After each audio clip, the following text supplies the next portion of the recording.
joy to be here today. We have some familiar faces that I get to reconnect with and some new faces that I've never met before. So it is such a joy to be with you, to leave the East Campus for a morning and to come worship out here.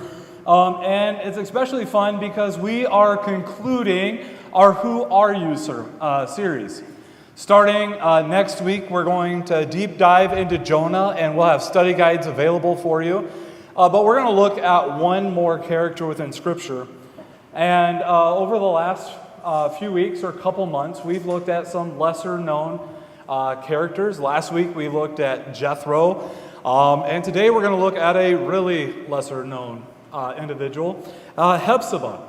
And not much is told about Hepzibah in Scripture. Her name is referenced once as a person, and then just kind of once as a general name in Isaiah. But this is what we can gather.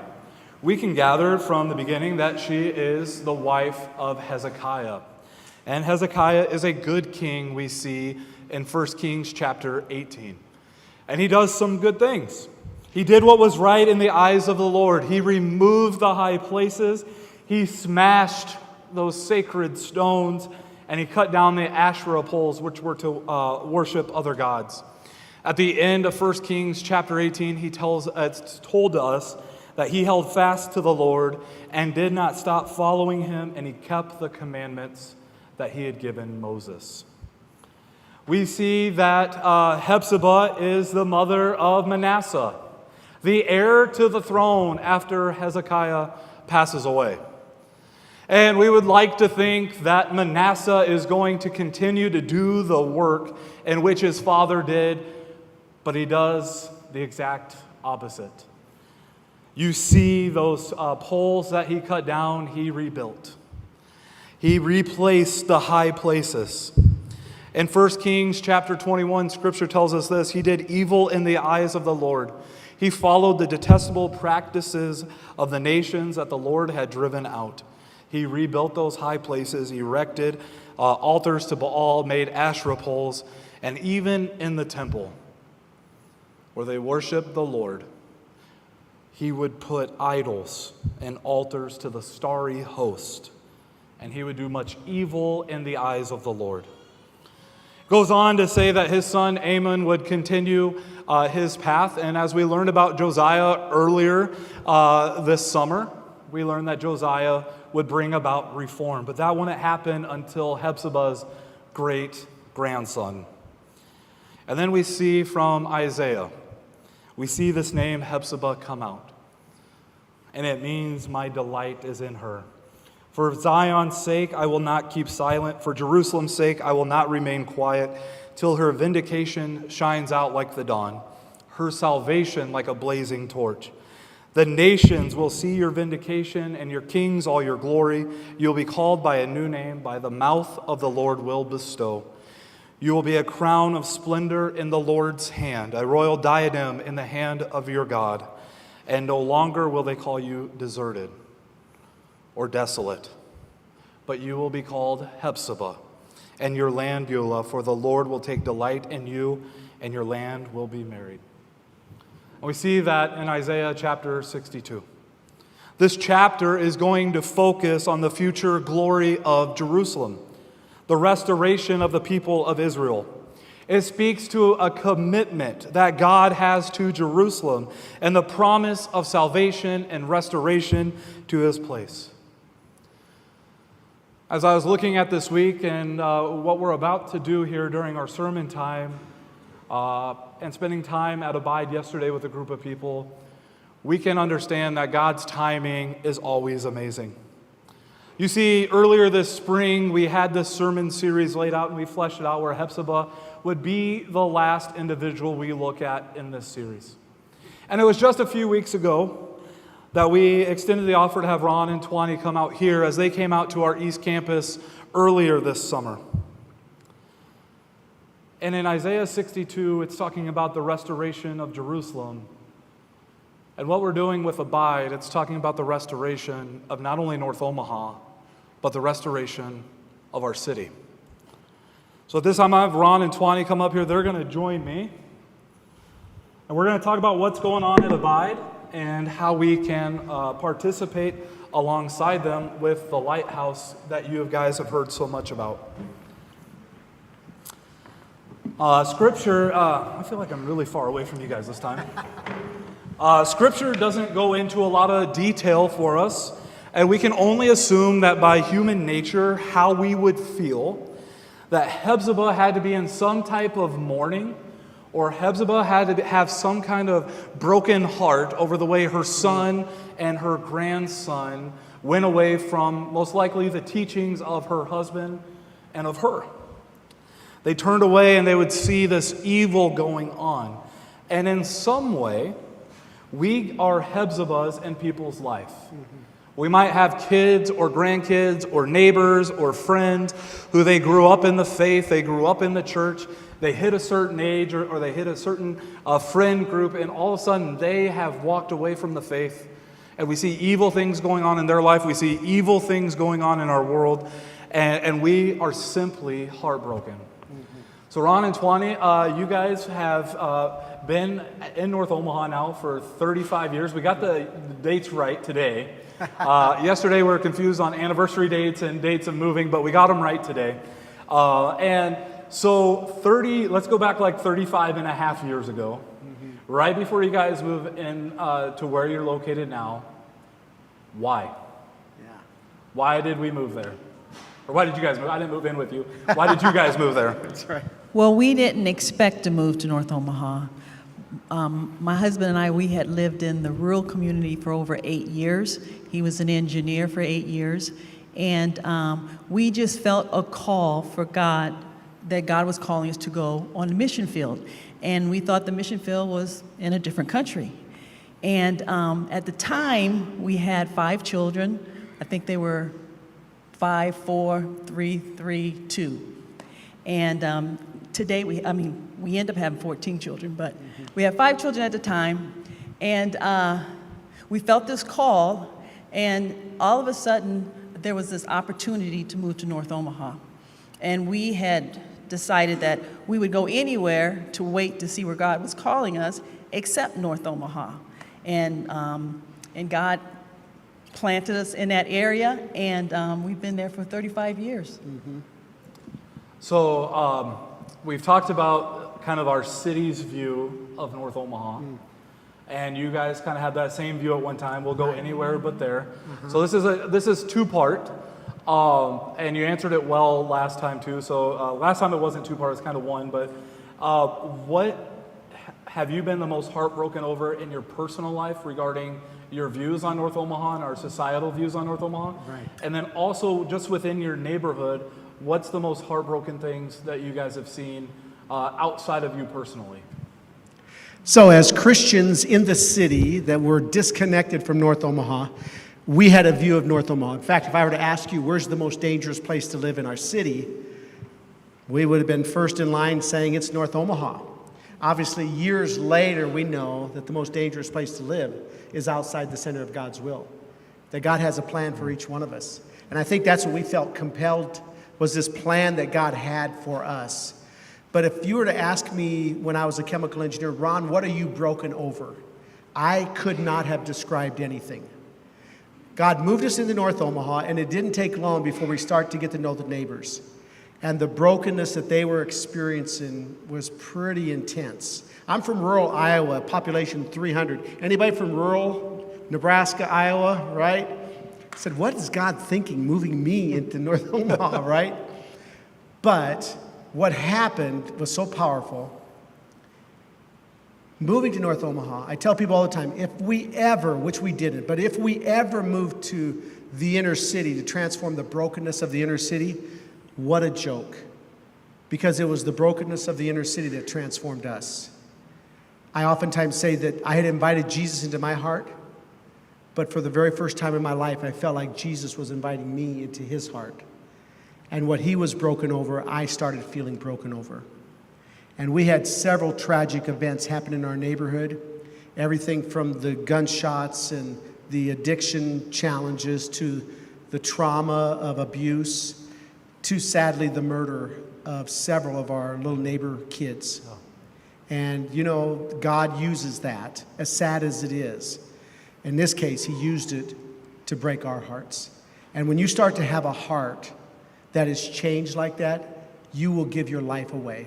And I remember my wife and I at the funeral of our two little neighbor girls, and I'm part of the pastoral team, and I'm looking down at these two little caskets, two children. I'd never been to a child's funeral before. And then I looked down the row of my wife and all of our kids, and I felt like God saying, Ron, will you give the rest of your life to protect children like this so that they will not die of these kind of tragedies? And by God's grace, step by step, God has changed us, and now he's using us to really make a difference where we're at. Last service, and when you were at East, you talked about Acts chapter 1:8 and how Samaria is viewed in our city as North Omaha. People intentionally travel around North Omaha. They try to avoid Lake Street. They try to avoid Ames Street. They try to avoid 30th to 42nd Street. And people, intentionally do that. They'll go this way or that way, or they'll just say, hey, meet me further out west, or meet me further south, or further north, kind of out of those areas. And I remember that mentality. I shared this numerous times with numerous people. My first 2 years of high school, I went to Omaha North. I loved my time at Omaha North. But I remember football practice was at 7, 1, and like 6 o'clock. And my mom couldn't pick me up to take me home from football practice at like 8:30 in the morning. So I had to ride the bus to get from 36 and Ames to 108th and 4th. And I remember the first car that came up, tinted windows, loud music, and it was a red light. And I'm sitting at the bus stop on the bench thinking that my life is about to be over because of all the stuff that I've heard about what happens on Ames Street between 30th and 42nd. The light turned green, that car went by, later on the bus came, and I remember I had to sit at that bus stop almost every day during 3-a-days, and it was just fine. And we love going to the area. I've shared my love on Facebook, but I've also shared it with you guys. Jim's Rib Haven is one of my favorite barbecue restaurants located on like 37th and Ames. Yesterday, Bruce and I, we went to the Southern Spoon, which is on 39th and Ames, and I think we're willing to go back, right? So I encourage you, go down there. It's safe, it's fun, it's exciting, there's life, there's energy. And what you guys are doing in North Omaha, not only on the Better Together campus, but on every single block, which is the goal, there's exciting things going on there. Isaiah chapter 62, which I referenced earlier, talks about hope and restoration in the future. Take me back to like 2006, 2007, when your ministry model really changed to get to this lighthouse model, which you guys are on now. What made that revelation come, and then how have you guys started to implement it? Okay. So imagine we're living in the community. That's a radical thing to do as well. We would hear from the community, people blow in, blow up, and blow out. But we actually lived in the community. And that was really a game changer as we got to talk to the neighbors and see firsthand what was going on. And so imagine that for a good 15 years, we are giving our heart and soul to making a difference. If one nonprofit's good, two is better, right? I've started over 30 nonprofits. But what was happening, all of a sudden, 2007, the Omaha World Herald started doing all these articles about 6 weeks in a row, talking about how North Omaha is getting worse. I don't know about you, but when you're giving your heart and soul to making something better and someone tells you it's getting worse, that's an attention getter. And God used it to challenge my wife and I. And so one of the things we did, we started plotting all the murders on a map. You'll see that murder map out there when you leave today. But it tells a story. And through that, God began to show us that what we were missing was two pieces. So we were starting the nonprofit, the after-school programs, the employment programs, the education programs. But then what we found was all these kids would eventually age out of these programs and go back to the war zone, their neighborhoods. And we saw them after they aged out of the programs, and they were high, they were wasted, they were pregnant, they were in trouble, they were in prison, and sadly, we went to several funerals and they were in the casket. Something was missing. And so those articles really alerted us to that. We started looking at it, And we recognized that the neighborhoods where these kids were coming from were so full of violence, so full of unhealthiness, that the trauma that they were experiencing caused them not to be able to take advantage of educational opportunities, not to take advantage of different opportunities. So we said, we got to start something at the grassroots level, in the neighborhood. Now, having lived there, starting all these nonprofits, one of the things we noticed was our own neighborhood was changing. We would just clean up the neighborhood, get the neighbors to know each other, and do fun things together, and our neighborhood would actually change. And so the police actually tell us, so we moved into what was redlined as the most violent neighborhood in Omaha. And I can tell you there were 5 murders in 1 year. I would dial 911 75 to 80 times just in the summer. Today, someone asked me here recently, I can't even remember the last time I dialed 911. It has radically changed. And so that articles that the Omaha World Herald did really started us thinking honestly about what we're missing. And we realized the neighborhood piece. If I were to invite all of us to go to another country that's at war and they needed to be developed, what would be step 1 to developing that country? Stop the war. And we were trying to start all these nonprofits without stopping the war. And so now our neighborhood strategy, we are getting these neighborhoods that are very ridden with all kinds of challenges radically transformed. The police tell us, on average, every neighborhood we adopt, crime and violence is down 75%. And it is powerful to see. And you said even on your own block, it is down to 0. Right.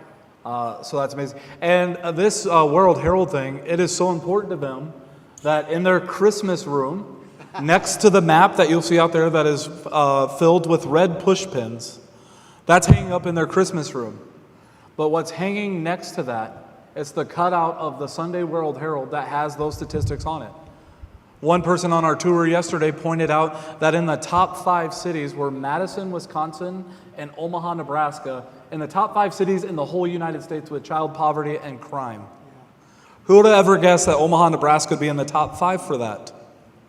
Definitely not me. As I grew up in this city and as I love this city and as I've been around this city, I would have never guessed that right here in my hometown that we would have been high in child poverty and high in crime. That high in our nation. Right. So you guys kind of have a 3-prong approach. Yep. And so let's start off. There's 3. We're going to start off with child safety. And I think it's interesting that you start with the children and the hope and the future of the children, kind of as the hope that we have for what God is doing in our city. So what do you do with the safety when it comes to the safety of our children? Mm-hmm. Well, it's all about relationships and getting to know the kids and some of the needs that they have. And so the first thing we want to do is try to create safer neighborhoods for the kids. And so we'll do things like put on block parties, activities, clean up in the community, and just build a sense of community in the community. Yeah, and at the heart of it is what you're doing here at this church, getting these mission bases established, which is a house. It's an empty or abandoned house. And so we start by actually going after that house, cleaning it up, fixing it up. And then we put a family in that house. And those families, they become lighthouse families or lighthouse leaders. You know that whole love your neighbor thing that Jesus said? We thought maybe he meant something by that. And we actually started putting a little strategy to it. And so these people that we train, we teach them how to love their neighbor. Connect with your neighbor, care for your neighbor, and call your neighbor higher.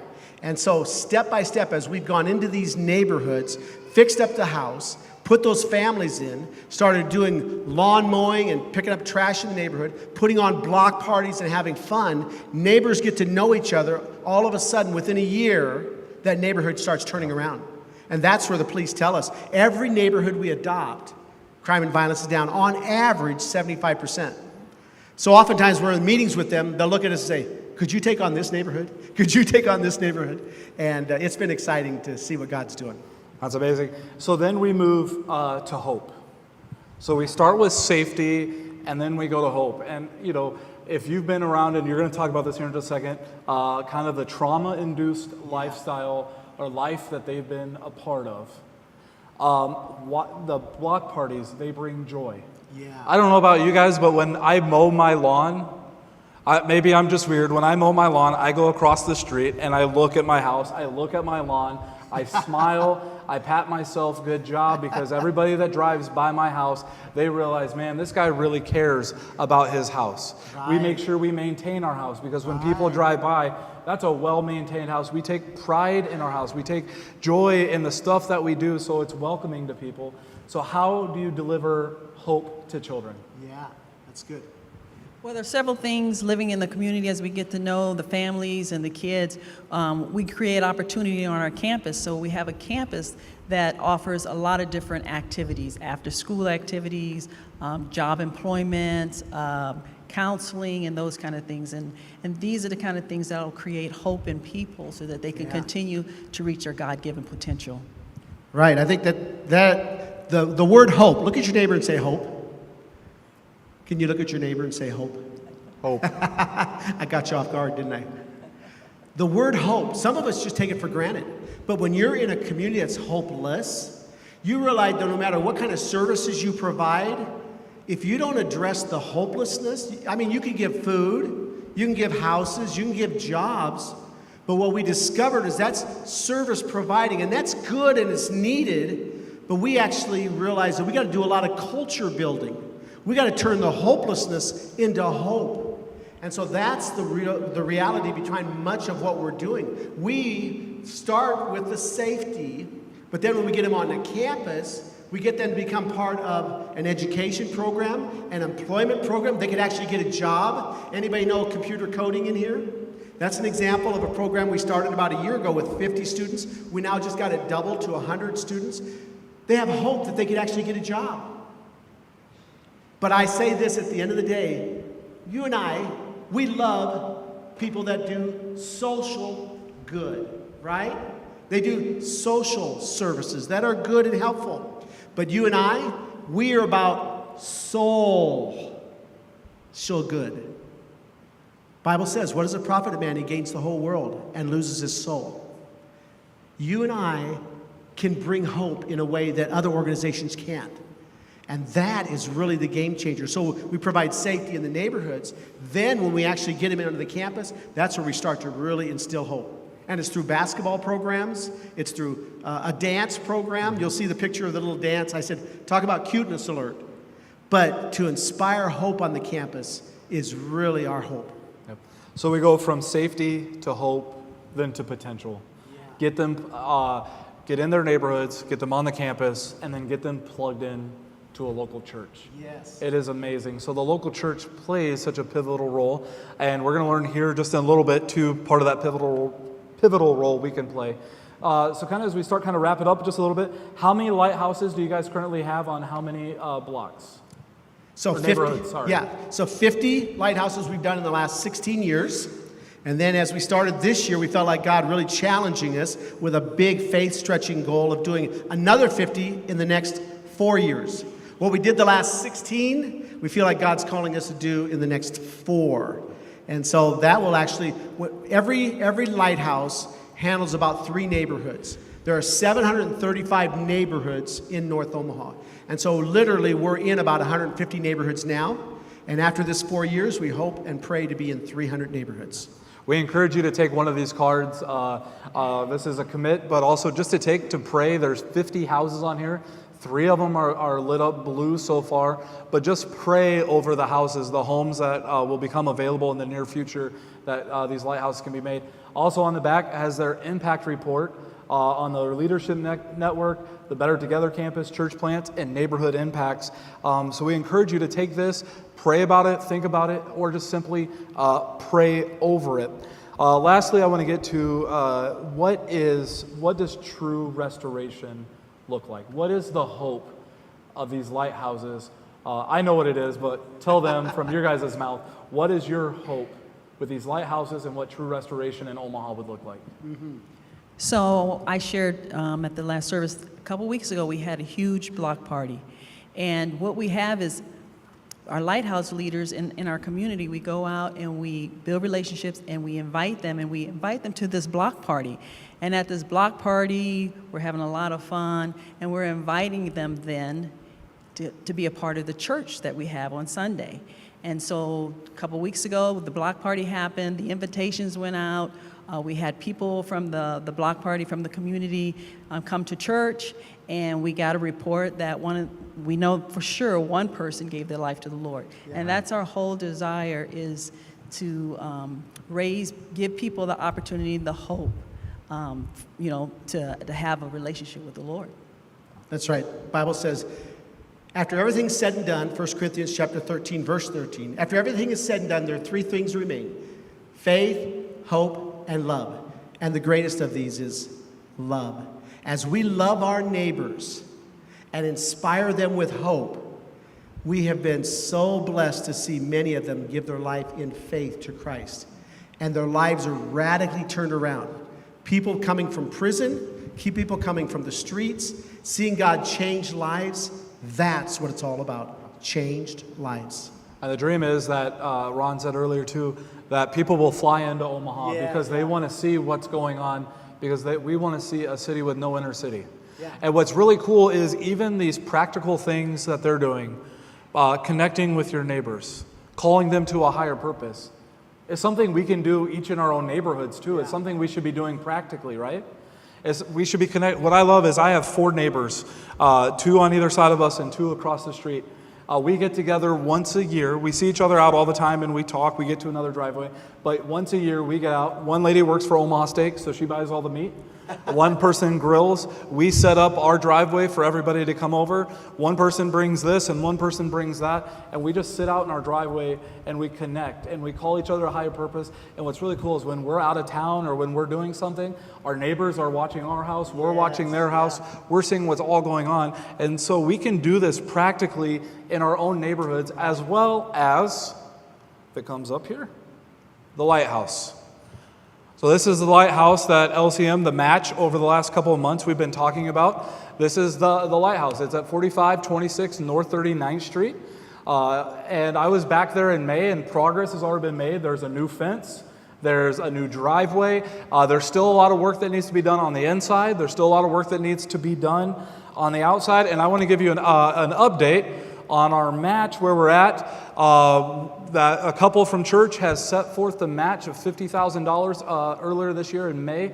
We started in June, and within 2 months, due to your generosity, we have completed that part of the match. So thank you, church, for supporting this wholeheartedly. We know that prices before COVID are not the prices we're paying today for things.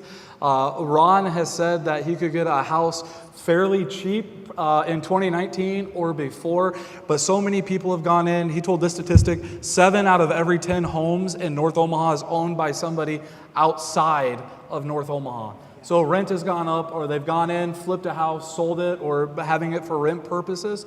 So we know things have increased. This same couple notified me yesterday that they want to see this project go to fruition.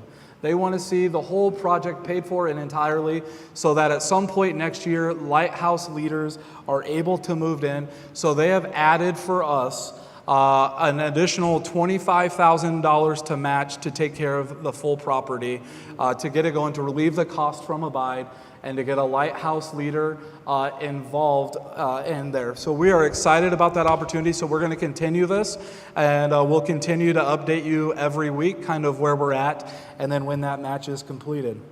For those that practically want to get involved, that you want to do something soon with your hands, we have a couple of opportunities. September 21st, it's a Saturday, and don't worry, we've already checked it out for you. The Huskers are not playing that day. They are playing Friday night, so we have all of Saturday free. So we will be there from 9 a.m. to 12. Ron and Twany have invited us for the first hour to go to their campus, the Better Together campus at 45th and Bedford. We'll spend an hour there, and then we'll go over to the Lighthouse. And guess what? On October 19th, there is a Husker game, but it's away.